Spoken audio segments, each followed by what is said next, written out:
And I just got the cue, and so now I say, Thunderbirds, I'll go. No, that's not right, is it? Anyway, Thunderbirds. hello, everybody, and welcome to this week's In World Review. This is a show where we look at No, goings on, no. going news. Sorry? MBTV News, not in World Review. God. Thank you, James. You're Right, we're in welcome. a bit. Sorry, ladies and gentlemen. Uh, Welcome to MBTV News. Thank you, James. We yep. are actually we do two shows at once here. There's another one following, and it's in a different location today. So everything's got a bit mixed up here. The regularity of systems is being disrupted, That's right. and you can't have that. Can't have that disruptive tech. Indeed, where will we be with that? Anyway, yes, sorry, MBTV News. This is a program basically where we look at news and goings on in virtual worlds and immersive spaces online. And that's about it, really. We try and avoid the. We used to be called Meta World News, which is fine, I suppose, but we try and avoid that other M word these days. And of course, often it's just referred to as a four-letter word too, so can't win, can we? Nevertheless, Helmet Land can take care of itself. We're just going to look at the highlights now. You can also find me on what used to be called Twitter, and I believe you can still type twitter.com/Mal Burns, that's MALBURNS, and get to my Twitter feed.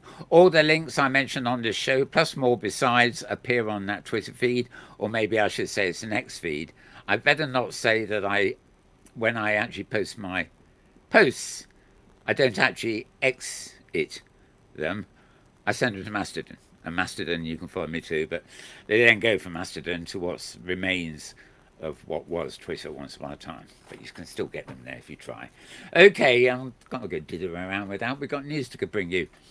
And the first link I've got open on our screen here in the background is Charlie Fink's early in the week piece where he looks at the week in XR.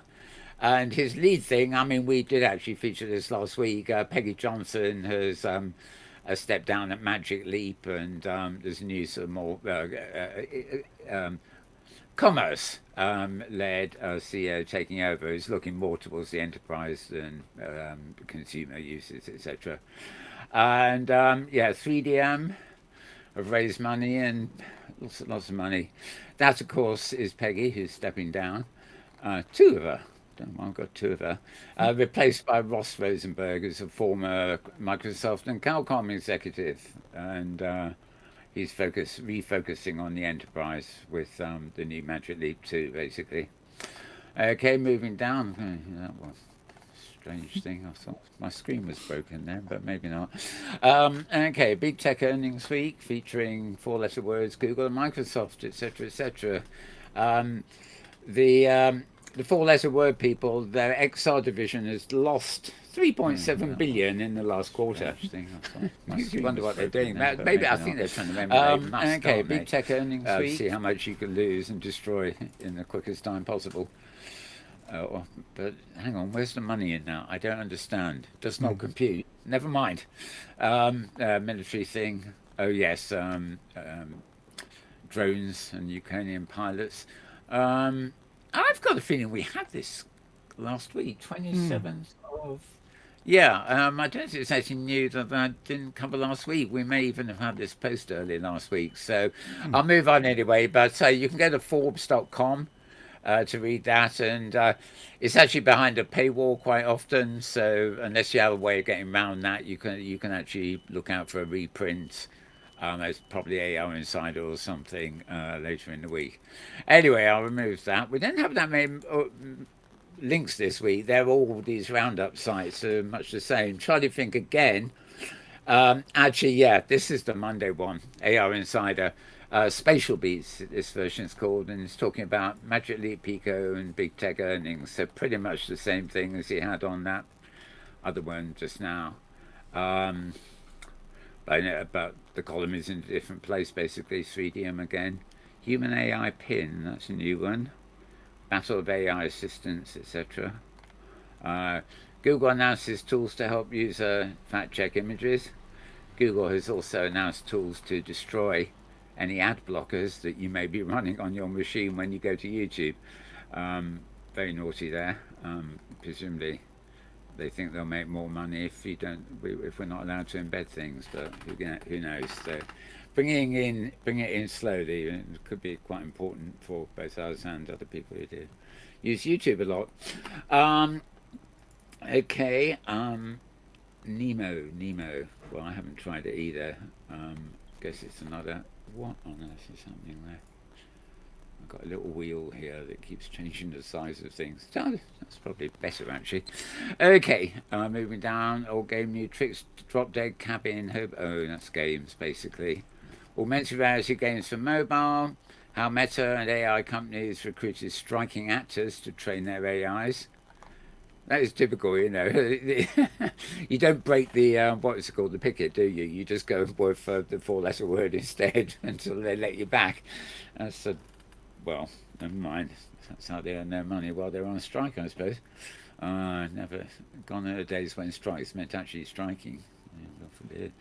Right, and yep, he's advertising his podcast on Spotify, iTunes, YouTube, etc. So not much more there, but if you want edits at AR Insider.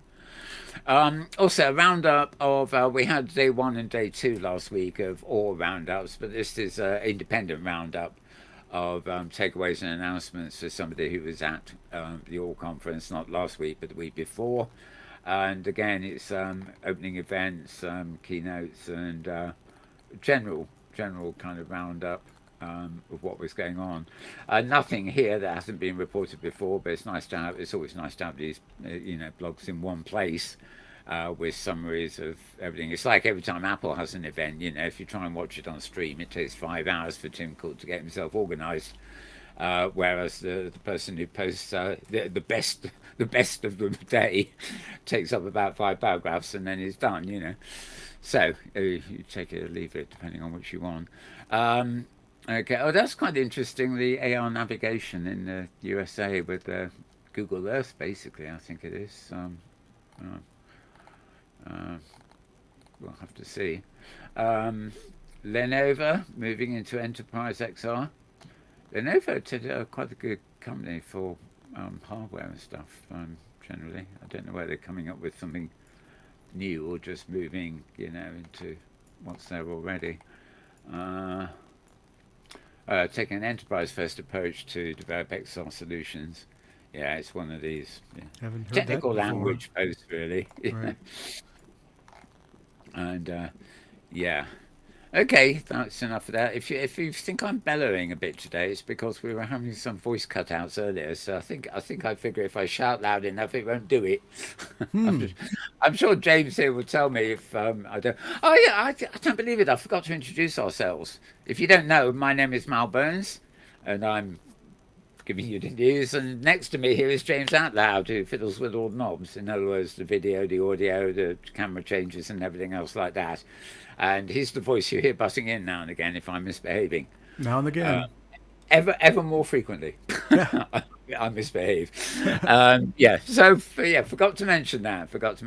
But he'll also tell me if my voice cuts out, no doubt. Okay, so HTC 5, all sorts of things there, but basically looking at everything at the All Conference of 23. In fact, I think... I'm just checking now. I presume the All Conference they're talking about was the European, or over in where was it, Austria last week, but a week before rather. Anyway, moving on. Virtualityreporter.com. This is a post called "Navigating the Metaverse: The Future of Collaboration and Sustainability." So it's Virtual Reality Reporter. I'm not going to read all that out to you, but suffice to say the 3 words are squashed together, and they're followed by the ubiquitous .com, not a co, but a com, as I say, until it's the other way around, of course. Right. Roundup thing here. We're talking about the World Economic Forum, the global collaboration village for the M word, and look at some interesting other things like polar tipping points. So virtual reality space designed to address climate issues for an immersive environment. A load of things really. yeah, the Economic Forum's metaverse vision, basically. Um, it's interesting. A lot of people go to this, and they have a lot of well-known names at it. But sometimes when you read the how should we say technical plan um, of various countries, they don't really seem to necessarily be in line with the World Economic Forum. Where you just think, unlike this week, for example, in Britain, our Prime Minister, together with the Musk person, and the U.S. Vice President Kamala, what's her name, who might like, all together with a whole load of world leaders deciding on how they're going to legislate AI. And there was actually a surprising sort of consensus. It all went very well. The only problem is, in my opinion, that's something they should have done about 10 years ago because, but as soon as deep fakes began appearing, the AI horse had bolted. you know, it's sped off into the distance. I have a feeling that no amount of lassoing is going to rein it in. It's going off at its own speed. But it would be nice if somebody could let it. Imagine they'd had a thing about that when somebody invented the motor car. And so, we'll have an international conference to decide how we can control the expansion of motor cars. Well, if that had happened, I think we'd live in a far better world now. But instead, nah. You just, petroleum, what the hell, just fill it up and go. And another one, and another one, and a few more billion more. And then, why is the planet behaving oddly? Yes, never mind. You can sense where I'm going, I think. Right. So you find that at virtualityreporter.com. This week in XR, this is the official one for the later in the week here. This is Forbes.com again, Forbes, and this is, I think the one we had at the beginning was out of date, but here's the new one. Rivals back Anthropic AI with billions. See, they're at it. They're backing AI here, there, and everywhere, regardless of what happens when it gets backed or takes off, shall I say.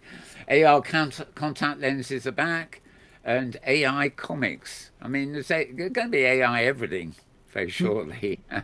Hopefully AI has got no true creative spirit and won't come up with anything that just dresses me. Yeah, did you watch their podcast?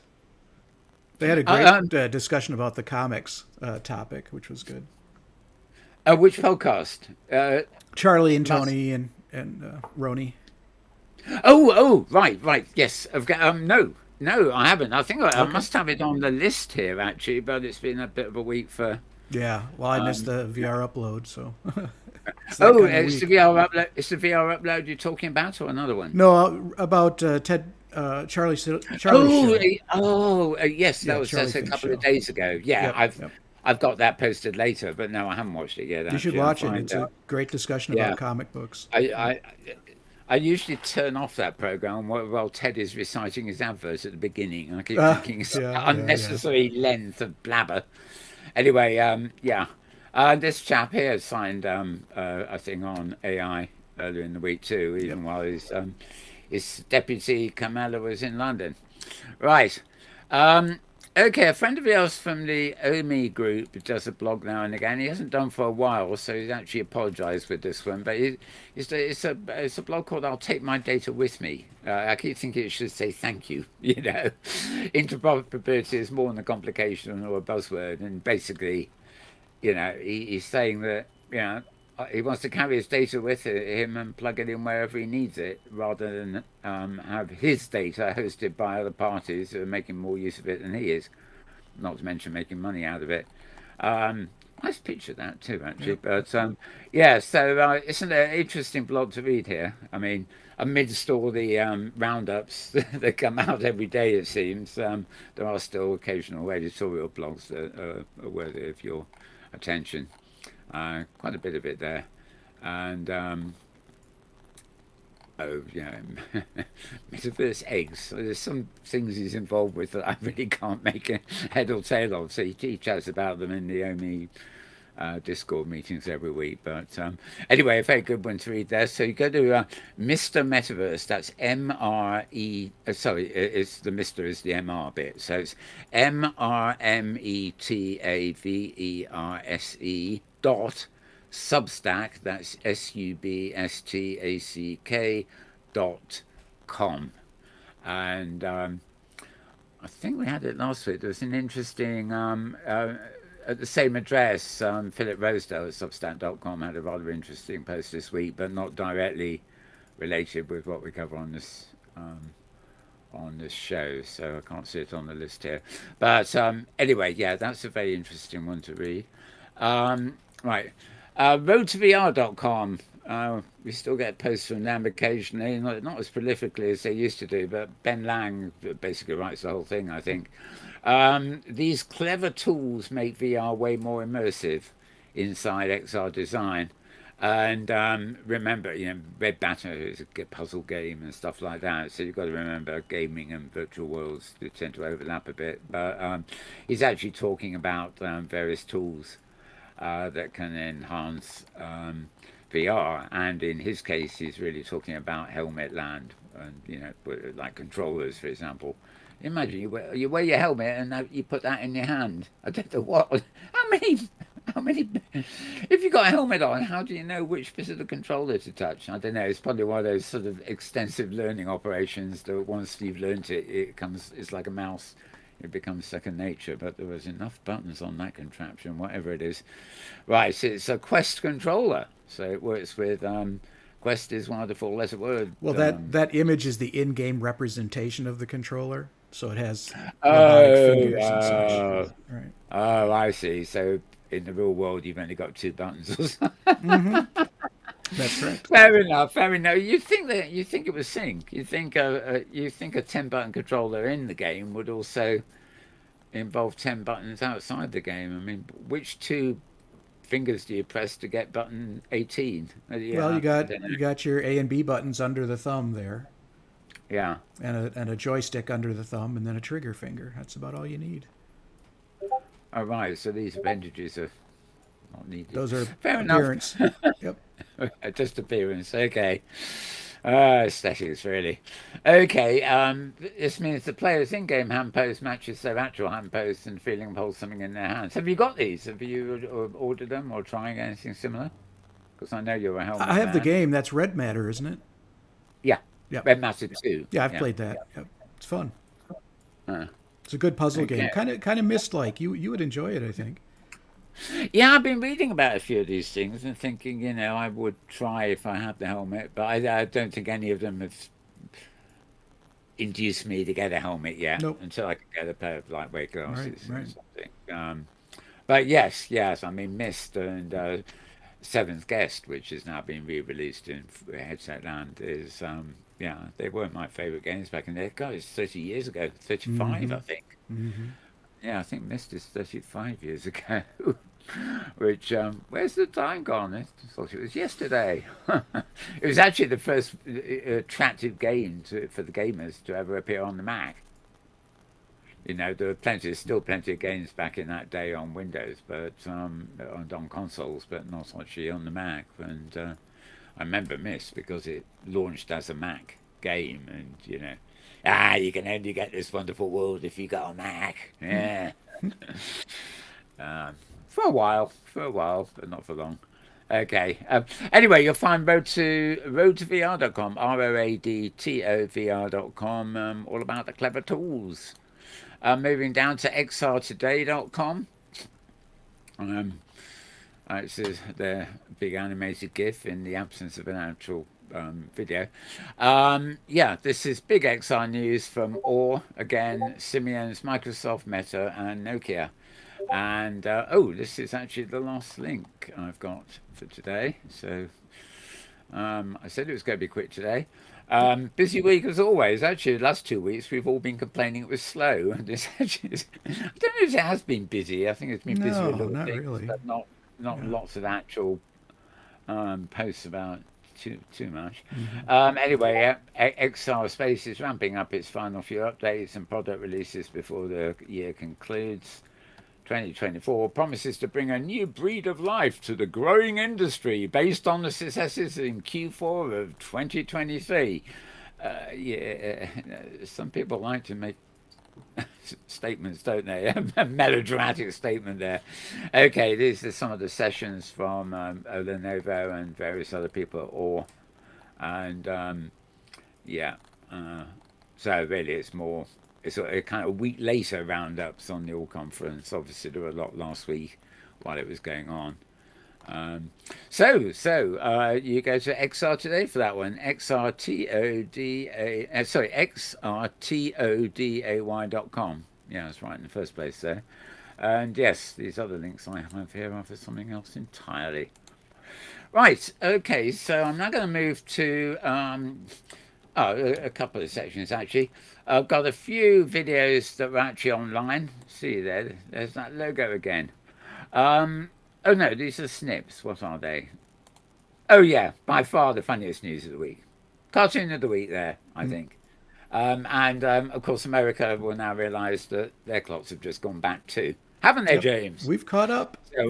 So you caught up, and only a week behind the times this time. It's when you get 3 weeks behind the times that it's a problem.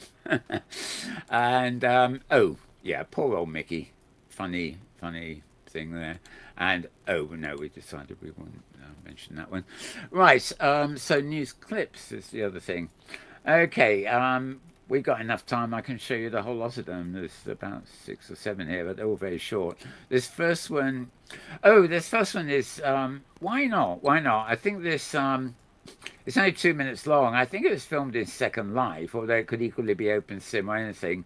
But it's about a MOOC, which is a multi-online open course or something it stands for. But it's about empathy through avatars and cultural understanding, and it was so short and good, and I thought, I'll stick it on this show too. So I'll start with that, and I'll follow that with this week's innovation brief.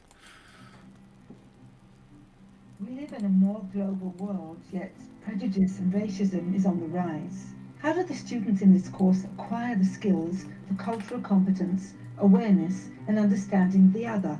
In order to accept and understand the other, it's not enough to learn about them.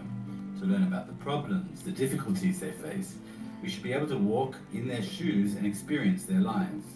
When we experience, we remember. We can experience, for example, what it's like to be disabled and discuss how we felt. We can be in a simulation where we become someone else, for example, a Syrian refugee in Europe, when we get to hear how people relate to us and don't accept us. Another example is becoming obese.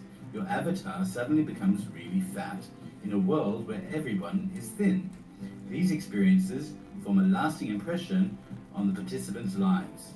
The target audience is students at academic institutions, teachers, employees in the social sectors, and the public at large. What's the impact? After 3 courses in our pilot, 1 in each language with 350 students, the tests and quantitative data showed significant increase in empathy to others across the board, including different religions, cultural groups, LGBT, and color, and a decrease in bias and prejudice. And this change continued 8 months after the completion of the course. Wow, really amazing. Look what the students are writing. Very So interesting. So in a nutshell, the students in this program learn about cultural diversity and experience it in the metaverse. They develop empathy for others and prejudices decrease. Well, it was great seeing you all. Come and drop by and visit us in the virtual world.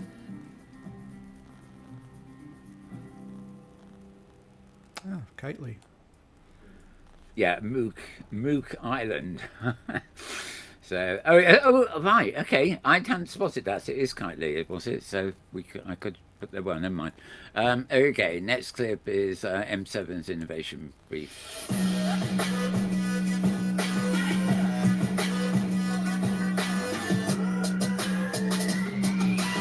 Hello and welcome to the M7 Innovation Brief. I'm your host, Matt Marr, and you know the deal, media tech innovation. 90 seconds, let's do it. Google is adding ads to its AI. In the least shocking news of the century, the tech giant announced that AI ads will be served to users engaging with its search generative experience. While SGE is currently optional, Google obviously wants to replace its SERP or search engine results page with these generative AI results and pump ads into them.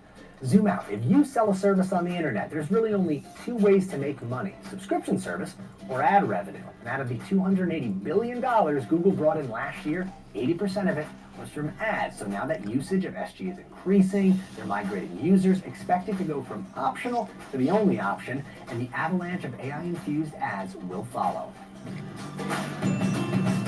TikTok is trying to shake up live music. The company announced In the Mix, a live musical performance that has a bunch of stars. We're talking Cardi B, Niall Horan, Anita, Charlie Puth. These and other artists will perform live in Arizona on December 10th, but the kicker is in the content.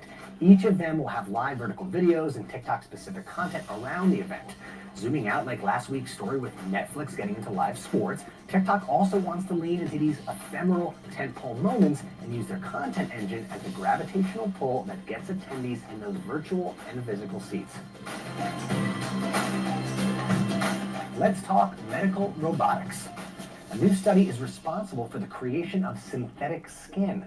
For those who need prosthetics, this skin contains sensors for touch and performing more nuanced tasks like picking up a soft piece of fruit.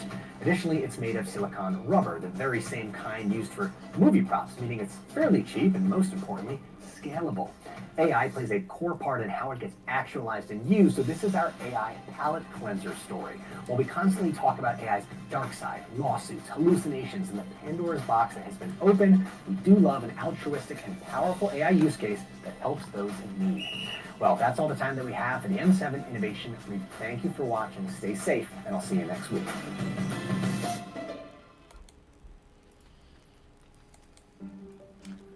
Haptic gloves offer the promise of immersive touch in virtual and augmented reality. We present a new haptic glove technology. Here, we remove the outer cloth layer to reveal the inner haptic components. The entire system can fit on the hand and wrist, including drive electronics, computation, wireless communication, and batteries. This glove includes high-resolution shape arrays for each fingertip. Uniquely, our haptic arrays are low profile and low cost, and yet highly expressive, both temporally and spatially. Each haptic pixel is fluidically driven by an ultra-small embedded electro-osmotic pump. The pumps are solid state with no valves, meaning the only thing moving is the touch surface itself. Our haptic arrays can enable a rich palette of effects. Starting most simple, users can feel contact pressure when touching a virtual object. Note that fine-grained contact impression is rendered appropriately. For example, the edges of this box. In this demo, a user can feel the individual violin strings to help correctly position their hands. Similarly, users can feel skin deformation when grasping or hitting virtual objects. We can also vary finger pressure over time to simulate, for example, the feeling of a buckling spring mechanical button, slider detents, and other user interface feedback. We also support static contact textures. For example, smooth, rough, ridged, and bumpy, providing a material dimension for virtual objects. Spatial textures are similarly possible. In this set, we have metal grate, wood grain,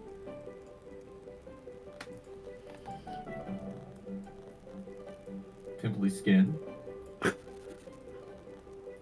and corduroy. Humans' amazing ability to spatially integrate geometry makes these textures coherent and convincing.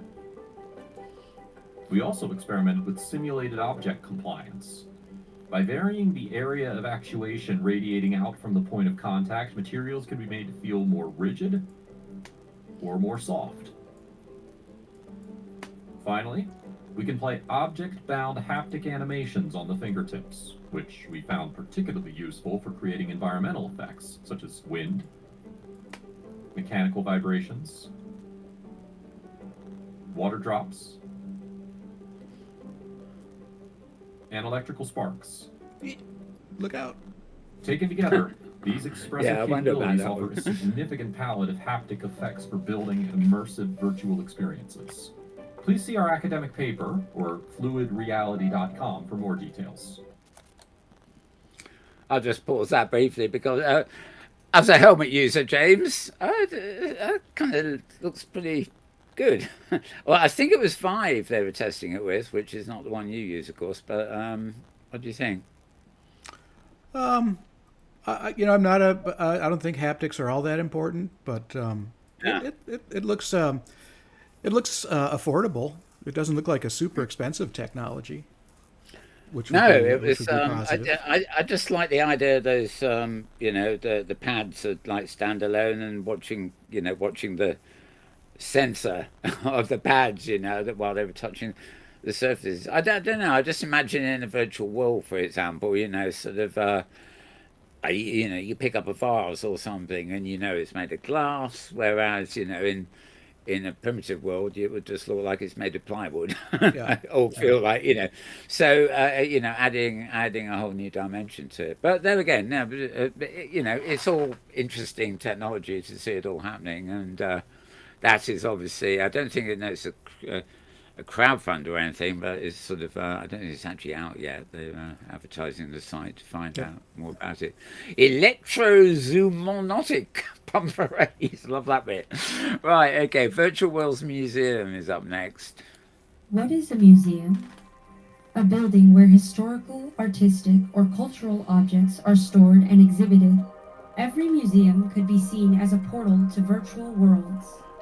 What about the museums of the future? The Virtual Worlds Museum is curated to offer you a journey of exploring the most innovative technology worlds. We are creating a community space where anyone can learn about the history, art, and evolution of immersive worlds from any device. By supporting our Indiegogo campaign, you are helping to create an XR community space that will provide preservation, education, accessibility, and entertainment.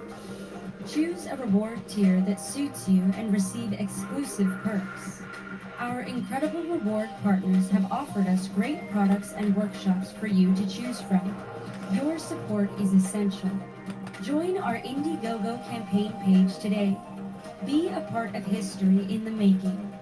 Let's make the Virtual Worlds Museum a reality. When I see things like that, I always think, a museum that's open to the public, and that's it's not a commercial thing. But the moment I saw that, I realised it's an ad. Virtual Worlds Museum is obviously going to be a product, although it's in crowdfunding there.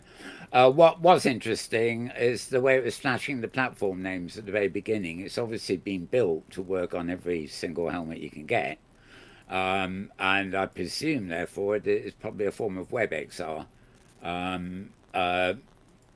In other words, you will load it as on an invisible web page. I can't be sure of that, but to be actually that platform independent would suggest that the low layer is probably something like HTML.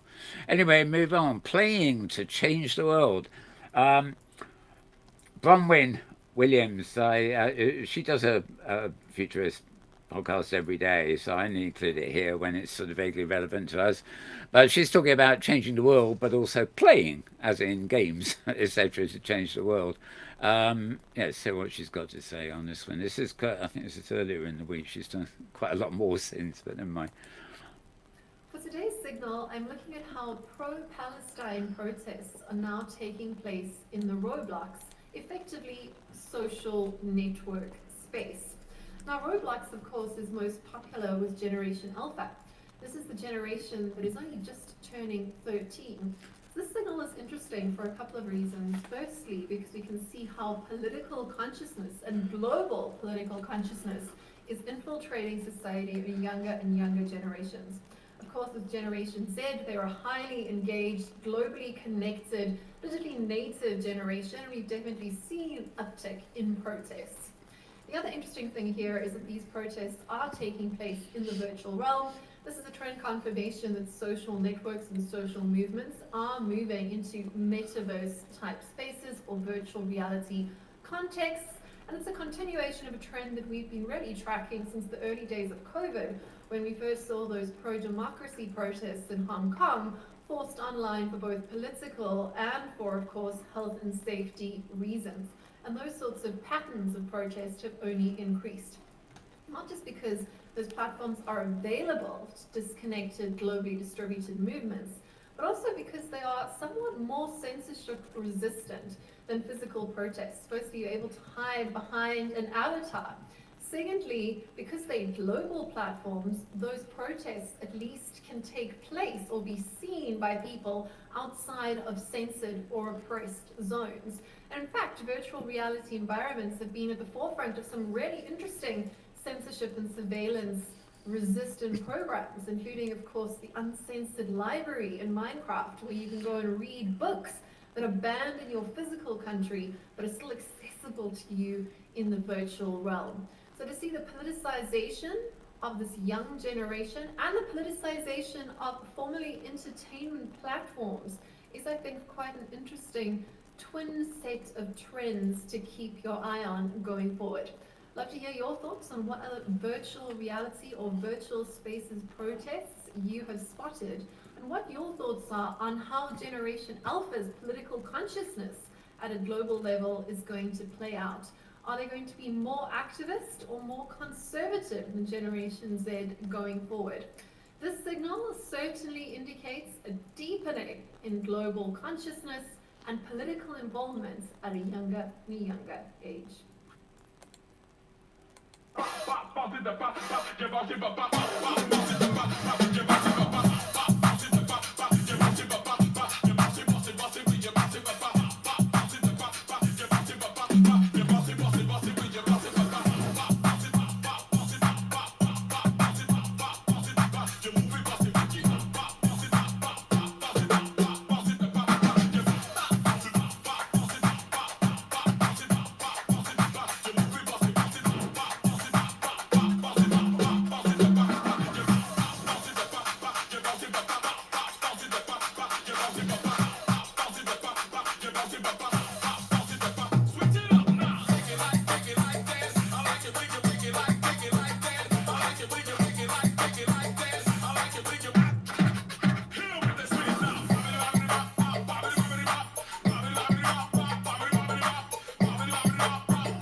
Well, that was kind of interesting. I don't know quite what demographic they're going for with that music, actually, but better not be critical, had I?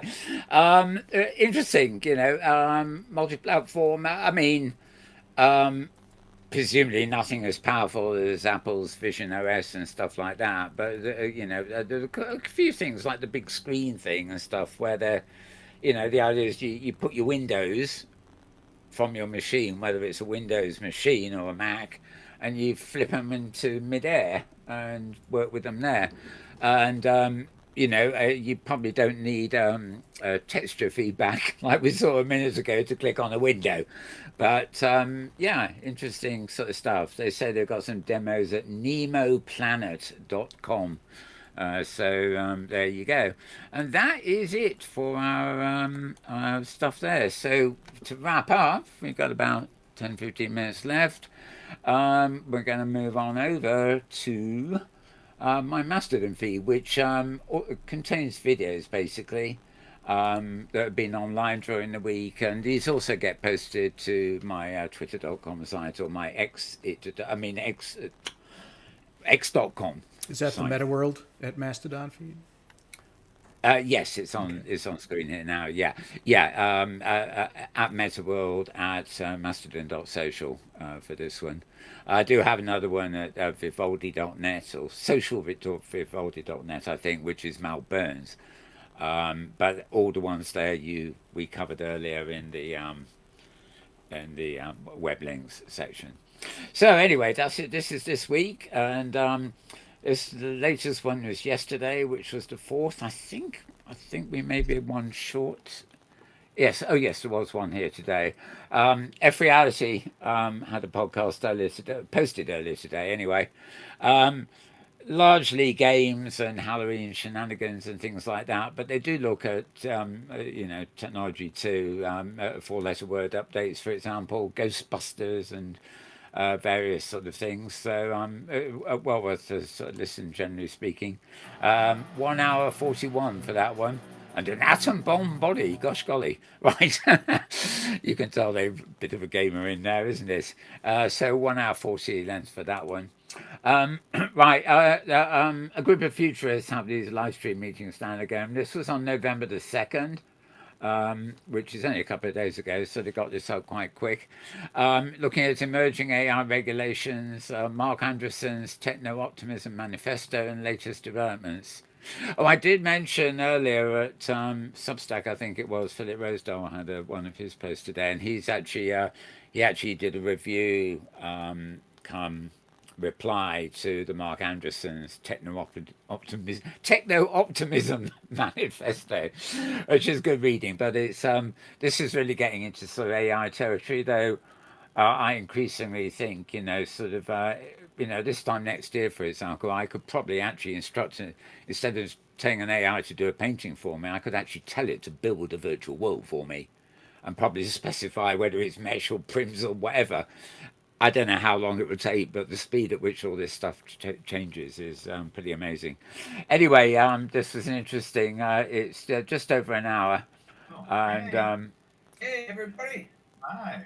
Hi. Yes, everybody's saying hello to each other, but yeah, believe me, it does get going. It's like Charlie Fink, isn't it? If you can handle a 10-minute advert, you can then get a 10-second podcast. Sorry, Charlie, I'm over exaggeration.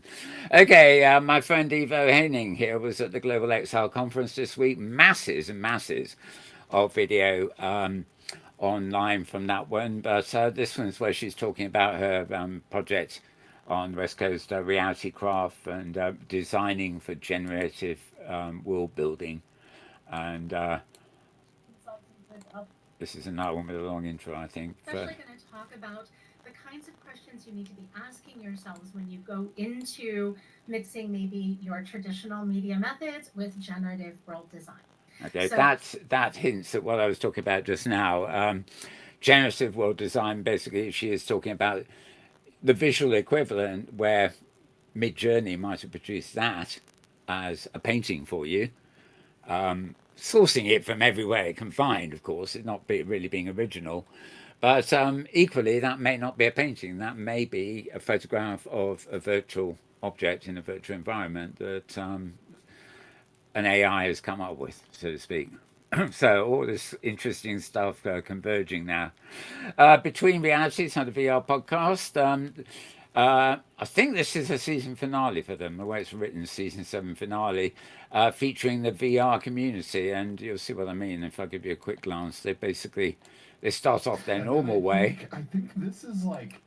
But ultimately, they start bringing in. Every week, They're bringing in a load of different people instead of just one guest. VR, it just happened.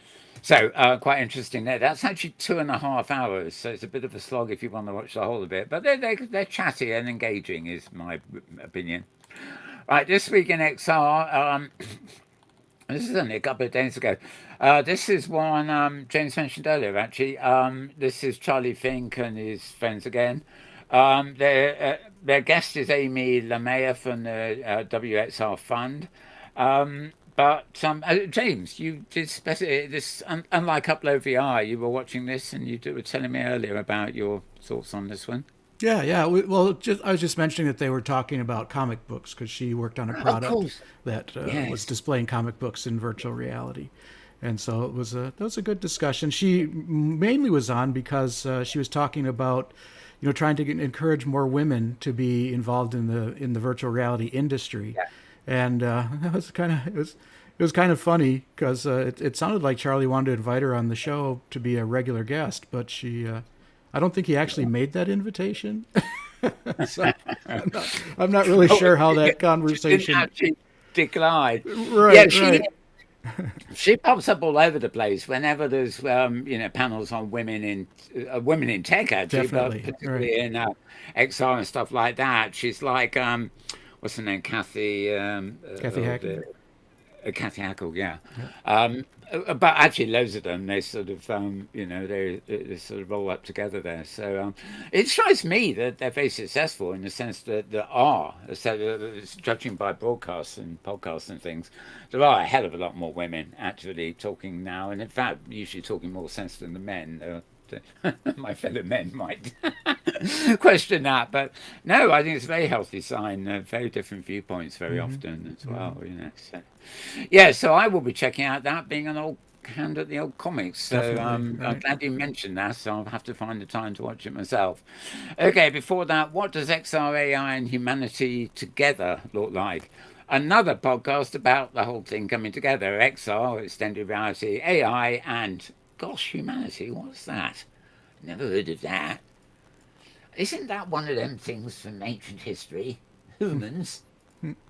Before we AIs got going, I think there were these things called humans or something like that. So what are they trying to do here? Bring back humans? Gosh golly, I don't know. An intriguing conversation, I hasten to add. Not enough time to preview it really, but 45 minutes that one. And Friday, 3rd of November, I can do lots of them this week. This was another one from the Global XR Conference that Eva's talk was from a minute ago. This has Julie Smithson on it, for example. Adam Smithson, I don't know if they're related. Both of them pop up here all over the world. Saskia was there too. Basically, it was an online broadcast with XR News, an online panel and keynotes. So it's quite a long, if I remember. 5 hours, 14 minutes. But you can scroll through it, past the welcome, look at generative AI. And, you can see here, as you scroll through it, you can see the various chapters. So you can get to what you might want on that one. And if I'm right, that one, there's about 5 hours. That is actually day one. I don't know where it's gone, but there's a second day too. So I think if you click through to YouTube, you'll actually find there's a sort of 5 hours for each day, as well as the individual sessions you can watch separately, of course. This one looks a bit simpler. This is the regular podcast, Building the Open Metaverse, with Liz Rothman, who's an attorney, author, and advisor. And looking at, well, not just legal aspects of it, but, just general commentary on the open metaverse, so to speak. Back from Monday. Oh, this was another edition, the previous week's edition, which we didn't actually, it hadn't been published for last week, basically. This is the other Week in XR with Charlie Fink and friends, and their guest that week was Alberhi Galutin. I think that's how you pronounce it anyway. Music producer and technologist, basically. And the one before that you might find a little familiar. So, that's the roundup for that lot. And with 5 minutes to go, I think really that's it for the week. So, James, any other thoughts? No. Looking forward to our next program. Indeed. In about half an hour's time, on a outside broadcast location, in fact, on a grid called Neverworld, which is an open sim based grid, and on the hypergrid, of course. We will be broadcasting our program called In World Review, and if you it's interesting, we'll be looking at the Neverworld grid itself a little bit, but the main topic of conversation is going to be with it's a Jerry Garcia museum. Jerry Garcia, if you don't know, was the some would say lead honcho, though he never liked the idea, of Grateful Dead, but lead guitarist for sure. A unique style too. And we may even be joined by his wife, which would be great if she can make it. We'll be looking at the exhibition on the grid and an actual Grateful Dead museum on that grid, which features a lot of, we think of Jerry Garcia as the musician, but of course he was an artist too, so a lot of his artwork and things like that is featured there too. So that could be quite interesting. More not a case of general metaverse news. This is activity in a specific environment with, ever increasing audiences and ever increasing, what's the word really? Notable events, should I say? So we are looking forward to our next show too. In fact, I almost introduced the next show at the beginning of this one, didn't I? Yeah, sure. that was clever of me. Okay, so no more thoughts from James and no more thoughts from me, really. Let's not fall into a rabbit hole. We'll be back at the same time, same place next week. Hope you've enjoyed the news we've had for you this week, and long may it continue streaming, so to speak. And I desperately hope that between now and then you do not get a Google pop-up or a Google advert or a Google can't embed this, etc., etc. We don't know what's happening on that front, but we will see. So until next week, it's a wrap, and we're out of here.